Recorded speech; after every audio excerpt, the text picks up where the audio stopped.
கேதார காண்டம் 20ஆம் அத்தியாயம். சிவலிங்கத்தின் நிர்குணத்தன்மை, பவானியின் தோற்றம். அன்னை பவானி தோன்றியது. முனிவர்கள் கூறினர், பிரம்மா, விஷ்ணு மற்றும் ருத்ரனார் ஆகியோர் குணங்களை கொண்டவர்களாக தெய்வங்களாக உங்களால் குறிப்பிடப்பட்டனர். அதே போல ஈசனும் லிங்க வடிவத்தை கொண்டவர். அவர் எவ்வாறு குணங்களுக்கு அப்பாற்பட்டவராக இருக்கிறார், அதை எங்களுக்கு கூறுங்கள். அசையும் மற்றும் அசையாத உயிரினங்களை கொண்ட இந்த அண்டம் 3 குணங்களால் நிறைந்துள்ளது. எதுவாக இருந்தாலும், பெரியதோ, எங்கும் நிறைந்ததோ அல்லது சிறியதோ, அனைத்தும் மாயையின் தன்மையை கொண்டவை மற்றும் அவ்வாறே தோன்றுகின்றன. லிங்கம் இல்லாவிட்டால் அவை எங்கிருந்து, எதன் மூலம் தோன்றுகின்றன? சூதரே, கண்ணுக்கு தெரியும் எதுவாக இருந்தாலும் அது பெரியதோ அல்லது சிறியதோ அழியக்கூடியது, ஏனெனில் அது படைக்கப்பட்டதாகும். எனவே சூதரே, நீங்கள் அனைத்தையும் சிந்தித்து கூர்ந்து ஆராய்ந்து எங்கள் ஐயங்களை போக்க வேண்டும். வியாசரின் அருளால் உங்களைத் தவிர வேறு யாருக்கும் அனைத்தும் தெரியாது. சூதமாமுனிவர் கூறினார், இவ்விஷயத்தில் அனைத்தும் வியாசரால் சுகருக்கு கூறப்பட்டுள்ளன, அதாவது விளக்கப்பட்டுள்ளன. சுகர் கூறினார், இந்த விஷயத்தில் அனைத்தும் வியாசமாமுனிவரால் சுகருக்கு விளக்கப்பட்டுள்ளன. சுகாச்சாரியார் வினவினார், சம்புலிங்க வடிவத்தை கொண்டவர், அவர் எவ்வாறு குணங்களுக்கு அப்பாற்பட்டவர் என்று உங்களால் விவரிக்கப்படுகிறார்? அன்புள்ள தந்தையே, எனது இந்த ஐயத்தை முழுமையாக போக்க வேண்டும். வியாசாச்சாரியார் விளக்கினார், அன்புள்ளவனே கேட்பாய், நான் கூறுவதனை செவிமடுப்பாய். இது முன்பு இதனை குறித்து கேட்ட அகஸ்திய முனிவருக்கு நந்தி தேவரால் விளக்கப்பட்டது. சுகாச்சாரியாரே அவர் அனைத்தையும் கேட்டறிந்தார்.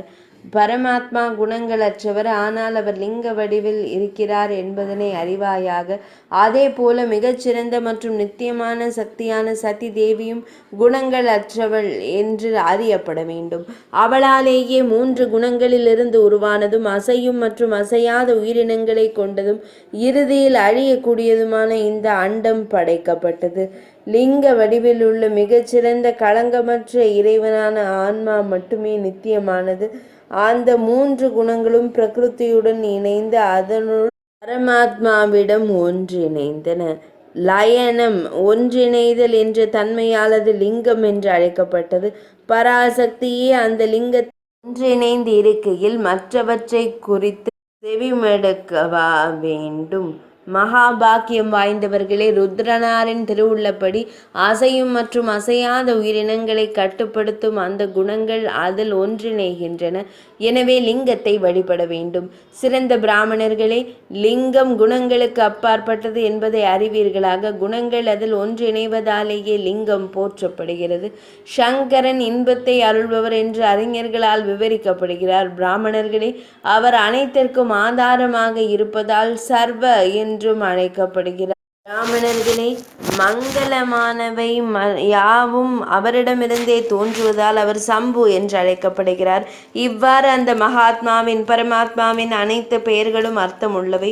அந்த சம்பு மூர்த்தியாகிய பரமேஸ்வரியால், பரம்பொருளால் இந்த அகில பிரபஞ்சமும் சூழப்பட்டுள்ளது. இவர்கள் வினவினர், தக்ஷனின் மகளும் மகா பாக்கியசாலியுமான சதிதேவி தக்ஷனின் புனிதமான யாகத்தீயில் விழுந்தாள். சூதரே, அவள் மீண்டும் எப்போது தோன்றினாள்? அதனை இப்போது விவரியுங்கள். அந்த உன்னத சக்தி எவ்வாறு மீண்டும் மகேசனோடு இணைந்தது? மகாபாக்கியம் வாய்ந்த முனிவரே, பழங்காலத்தில் நிகழ்ந்த இந்த சம்பவங்கள் அனைத்தையும் எங்களுக்கு உண்மையாக விவரிக்க வேண்டும். இதனை எடுத்துரைக்க வேறு யாரும் இல்லை. சூதமாமுனிவர் பதிலளித்தார், பிராமணர்களே, யாகத்தீயில் தாக்ஷாயினியின், தக்ஷனின் மகளான சதி தேவியின் உடலானது எரிந்த போது மகேசன் சக்தி இல்லாதவராக சக்தியின்றி ஆனார். எனவே அவர் தாமே விரும்பி ஏற்றிக்கொண்ட ஒரு திருவுருவத்துடன் இமயமலையில் கடும் தவம் புரிந்தார்.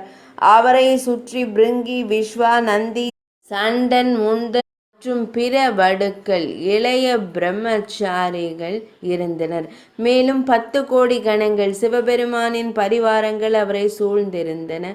ரிஷபக் கொடியை கொண்ட அந்த இறைவனை 1,60,00,000 எண்ணிக்கையிலான பிற கணங்களும் சூழ்ந்திருந்தன. இவ்வாறு தவத்தில் ஈடுபட்டிருந்த பரமாத்மா வீரபத்ரனாரை தலைவனாக கொண்ட தனது கணங்களுடன் திடீரென இமயமலையின் உச்சிக்கு சென்றார். மூல வித்யை அடிப்படை சக்தியின்றி அவர் அங்கு தனித்து இருந்தார். இதற்கிடையில் அவித்யிலிருந்து அறியாமையிலிருந்து தைத்தியர்கள் தோன்றினர். மகாபலி ஸ்ரீ மகாவிஷ்ணுவால் கட்டுண்டார். பின்னர் அந்த வலிமைமிக்க தைத்தியர்கள் தேவேந்திரனுக்கு துன்பம் விளைவிப்பவர்களாக மாறினர். அவர்களுள் காலகாஞ்சர்கள், மிகவும் பயங்கரமான காலகேயர்கள் மற்றும் பிறரும் அடங்குவர். நிவாத கவசர்கள் மற்றும் ரவராகவர்கள் போன்றோரும் இருந்தனர். மேலும் பல தைத்தியர்கள் குடிமக்களை கொன்று குவிக்கும் கொடுமைகளை செய்தனர். நமுச்சியின் மகனான தாரகன் கடும் தவம் புரிந்து பிரம்மதேவரை மகிழ்வித்தான். பிரம்மதேவர் அவன் மீது திருப்தி அடைந்தார். தீய எண்ணம் கொண்ட தாரகனுக்கு அவன் விரும்பியபடியே வரங்களை அவர் அளித்தார். அவர், உனக்கு வேண்டிய வரத்தை தேர்ந்தெடுப்பாய், உனக்கு நலம் உண்டாகட்டும், நீ விரும்பும் அனைத்தையும் நான் தருகிறேன் என்று உரைத்தார். பரமேஷியான பிரம்மதேவரின் வார்த்தைகளை கேட்ட அவன் ஒரு வரத்தை தேர்ந்தெடுத்தான். அது அனைத்து உலகங்களிலும் நிலவிய அச்சத்தை போக்கியது. என் மீது உமக்கு திருப்தி இருந்தால் எனக்கு முதுமை மற்றும் மரணத்திலிருந்து விடுதலையையும், உமக்கு தெரிந்தவாறான வெல்ல முடியாத தன்மையையும் அஜேய தன்மையையும் அருள வேண்டும். தீய எண்ணம் கொண்ட தாரகன் இவ்வாறு கூறியதும் பிரம்மதேவர் புன்னகைத்து கொண்டே வரும் சொற்களை கூறலானார். உனக்கு எங்கிருந்து அழியா தன்மை கிடைக்கும்? பிறந்த எவருக்கும் மரணம் நிச்சயம் என்பதை உண்மையாக அறிவாயாக. அப்போது தாரகன் புன்னகைத்து கொண்டு, அப்படியானால் எனக்கு வெல்ல முடியாத தன்மையை அருளுங்கள் என்று கூறினான். பின்னர் பிரம்மதேவர் அந்த அசுரனிடம் தைத்தியனிடம் கூறினார், பாவமற்றவரே, ஒரு குழந்தையை தவிர மற்றவர்களால் வெல்ல முடியாத தன்மை உனக்கு அருளப்பட்டது. ஒரு குழந்தை உன்னை தோற்கடிக்கும். அப்போது தாரகன் பணிந்து பிரம்மதேவரிடம் கூறினான், ஐயனே, தேவர்களின் தலைவனே, இப்போது தமது அருளால் நான் பாக்கியசாலியாகவும் மன நிறைவுடனும் இருக்கிறேன். இவ்வாறு வரத்தை பெற்ற தாரகன் மிகுந்த வலிமை கொண்ட அசுரன் தேவர்களை போருக்கு அழைத்தான். அவர்களுடன் போரிட்டான். முசுகுந்தனை நாடியதால் தேவர்கள் வெற்றி பெற்றனர். தாரகனால் தேவர்கள் மீண்டும் மீண்டும் தாக்கப்பட்டும் துன்புறுத்தப்பட்டும் வந்த போதிலும் முசுகுந்தனின் சக்தியால் அவர்கள் வெற்றி பெற்றனர். நாம் என்ன செய்வது? நாம் தொடர்ந்து தாக்கப்பட்டு போருக்குள் இழுக்கப்படுகிறோம். இவ்வாறு சிந்தித்து வாசவனான தேவேந்திரன் உள்ளிட்ட தேவர்கள் பிரம்மதேவரின் உலகத்திற்கு சென்றனர். பிரம்மதேவரின் முன் சென்று அவர்கள் இவ்வாறு கூறினர். தேவர்கள் கூறினர், மதுசூதனனே, பகவான் ஸ்ரீ மகாவிஷ்ணுவே பலியுடன் பாதாளத்தில் தங்கியிருக்கிறார். பகவான் ஸ்ரீ மகாவிஷ்ணு இல்லாததால் விருக்ஷன் முதலானோர் அனைவரும் எதிரிகளான முக்கிய அசுரர்களால் வீழ்த்தப்பட்டனர். மிகுந்த பாக்கியம் படைத்தவரே, இறைவனே, எங்களை காப்பாற்றுவது தங்களுக்கு தகுந்த செயலாகும். அப்போது ஓர் அசரீரி வாக்கு அவர்களுக்கு ஆறுதல் அளிக்கும் வகையில் ஒலித்தது. தேவர்களே, எனது ஆலோசனையை சரியாகவும் உடனடியாகவும் செயல்படுத்துங்கள்.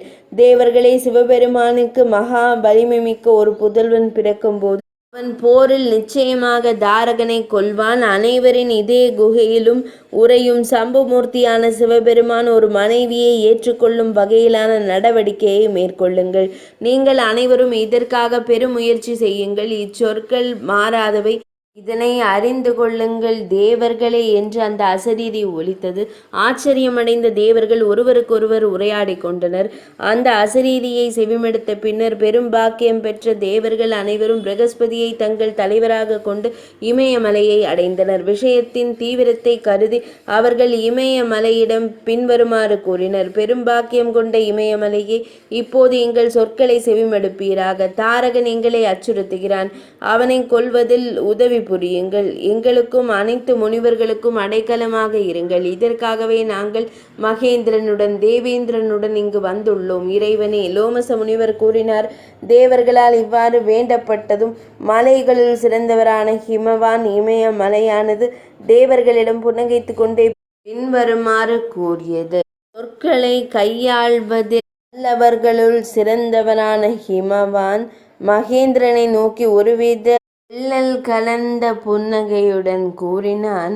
தேவர்களே, மகேந்திரனாலேயே நாங்கள் எதையும் செய்ய இயலாதவர்களாக ஆக்கப்பட்டோம். தாரகனை கொல்லும் விஷயத்தில் தேவர்களின் எந்த காரியத்தை எங்களால் செய்ய இயலும்? சிறந்த தேவர்களே, எங்களுக்கு மட்டும் சிறகுகள் இருந்திருந்தால் தாரகனையும் அவனது சுற்றத்தாரையும் நாங்கள் கொன்றிருப்போம். நான் அசலன், அசையாதவன், மலை. நான் விபக்ஷன், சிறகுகள் அற்றவன், எதிர்த்தரப்பை சேர்ந்தவன். உங்கள் அனைவருக்கும் நான் என்ன செய்ய முடியும்? அவனது சொற்களை செவிமடுத்ததும் தேவர்கள் அனைவரும் அவனிடம் கூறினர், பெரும்பாக்கியம் கொண்டவரே, தாரகனை கொல்ல நீங்களும் நாங்கள் அனைவரும் இயலாதவர்களாகவே இருக்கிறோம். பெரும் வலிமை கொண்ட நம் எதிரியான தாரகனை எவ்வழியில் கட்டுப்படுத்தலாம் என்பதனை குறித்து சிந்திக்க வேண்டும். பின்னர் மிகுந்த ஒளி வீசும் இமயமலை தேவர்களிடம் இவ்வாறு கூறியது, தேவர்களே, தாரகனை எந்த வழியில் கொல்ல விரும்புகிறீர்கள்? அந்த விஷயத்தை நான் அறிந்து கொள்ளும் வகையில் விரைவாக கூறுங்கள். பின்னர் தங்கள் கடமை குறித்து முன்னரே அசரீரியால் வானொலியால் கூறப்பட்ட அனைத்தையும் தேவர்கள் அவரிடம் தெரிவித்தனர். அதனை செவிமடுத்த இமயமலை இவ்வாறு கூறியது, பெரிய ஆற்றல் கொண்ட அசுரனான தாரகன் சிவபெருமானின் பலசாலியான புதல்வனால் கொல்லப்படும் போது தேவர்களில் அனைத்து நோக்கங்களும் மங்களமாக நிறைவேறும். அசரீரி கூறியது உண்மையாகவே நிகழும். எனவே மகேசன், சிவனார் ஒரு மனைவியை ஏற்றுக்கொள்ளும் வகையிலான செயலை நீங்கள் செய்யுங்கள். சிவனாருக்கு பொருத்தமான அந்த பெண் யார்? அதை தேவர்கள் இப்போதே தீர்மானிக்கட்டும். வார்த்தைகளை செவிமடுத்து தேவர்கள் புன்னகைத்து கொண்டே கூறினர், சிவனாருக்காகவும் எங்கள் காரியத்தை நிறைவேற்றுவதற்காகவும் தமக்கொரு மகள் பிறக்க வேண்டும். சிறந்த அறிவுடைய மலையே, தேவர்களின் இந்த சிந்தனையை செயல்படுத்தி முடிப்பாய். தாம் சந்தேகத்திற்கிடமின்றி தேவர்களுக்கு பெரும் ஆதரவாக திகழ்வீர். தேவர்கள் இவ்வாறு கூறியதும் மலைகளின் தலைவனான அவன் தன் இல்லத்திற்கு சென்றான். அவன் தன் மனைவி மேனையிடம் கூறினான், தேவர்களின் காரியம் இப்போது நம்முடைய பொறுப்பாகிவிட்டது. தேவர்களின் காரியத்தை நிறைவேற்ற ஒரு நல்ல மகள் பிறக்க வேண்டும்.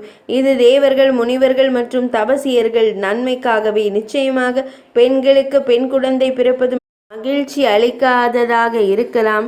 இருப்பினும் அழகான முகத்தை கொண்டவளே, ஒரு மகள் பிறக்கத்தான் வேண்டும். மேனை புன்னகைத்து கொண்டே தம் கணவரான இமயமலையிடம் கூறினாள், நீங்கள் கூறியது உண்மைதான். இப்போது என் வார்த்தைகளையும் செவிமடுங்கள். என் தலைவரே, மகள் என்பவள் ஆண்களுக்கு துன்பத்திற்கு காரணமாகிறாள். அதே போல மிகுந்த அறிவுடையவரே, அவள் பெண்களுக்கும் துயரத்தை அளிக்கிறாள். எனவே உங்கள் கூர்மையான புத்தியால் இதை குறித்து நீண்ட நேரம் சிந்தித்து காணுங்கள். மலைகளின் தலைவனே, நமது நலனுக்கு உகந்ததை கூறுவீராக. தன் மனைவியின் சொற்களை செவிமடுத்த அறிவார்ந்த இமவான் பிறருக்கு உதவ வேண்டும் என்ற விருப்பத்தினால் பின்வருமாறு கூறினார், பிறர் தங்களை தாங்கிக் கொள்ள, வாழ்வை அமைத்துக் கொள்ள உதவும் செயலை ஒரு அறிவாளி செய்ய வேண்டும். பெண்ணும் அத்தகைய செயலை தான் செய்ய வேண்டும், அதாவது பிறருக்கு உதவும் செயலை. இவ்வாறு அந்த மலை மன்னன் தன் அரசியை இணங்கச் செய்தார். பின்னர் பெரும் பாக்கியம் பெற்ற மேனை தன் கருவில் ஒரு பெண் குழந்தையை சுமந்தாள். அவள் மகாவித்யா, மகா மாயை மற்றும் உயர்ந்த அறிவின் வடிவமாக திகழ்ந்தாள். அவளே அம்பா, தக்ஷனின் சிறந்த மகள் ருத்ரகாளி மற்றும் சதி தேவி ஆவாள். அழகான விழிகளையும் சிறந்த பாக்கியத்தையும் கொண்ட கற்புக்கரசியான மேனை பெரிய விழிகளை கொண்ட அந்த உன்னத தேஜஸை ஒளிமயமானவளை தன் கருவில் சுமந்தாள். அப்போது தேவர்கள், முனிவர்கள், யக்ஷர்கள் மற்றும் கிண்ணறர்கள் ஆகியோர் மிகுந்த பாக்கியம் பெற்ற மேனையும் இமவான் மலையையும் புகழ்ந்து போற்றினர். இதற்கிடையில் கிரிஜா என்ற பெயருடைய அவர்களின் மகள் பிறந்தாள். அனைவருக்கும் மகிழ்ச்சியை அருளும் அந்த தேவி தோன்றிய போது தேவ முரசுகள் முழங்கின. தேவ மங்கையர் நடனமாடினர். கந்தர்வ தலைவர்கள் பாடினர். சித்தர்களும் சாரணர்களும் அவளை புகழ்ந்து போற்றினர். தேவர்கள் மலர் மழையை பொழிந்தனர். அப்போது அனைத்தும், அதாவது 3 உலகங்களும் மகிழ்ச்சியில் ஆழ்ந்தன. மகா சதியான கிரிஜா தேவி அவதரித்த பொழுது தைத்தியர்கள், அசுரர்கள் மிகுந்த அச்சமடைந்தனர். அதே வேளையில் தேவர் கூட்டங்கள், சிறந்த முனிவர்கள், சாரணர்கள் மற்றும் சித்தர்களின் குழுக்கள் மிகுந்த மகிழ்ச்சியை அடைந்தனர். கைலாய காண்டத்தின் 20ஆம் அத்தியாயம் இனிதே நிறைவடைந்தது.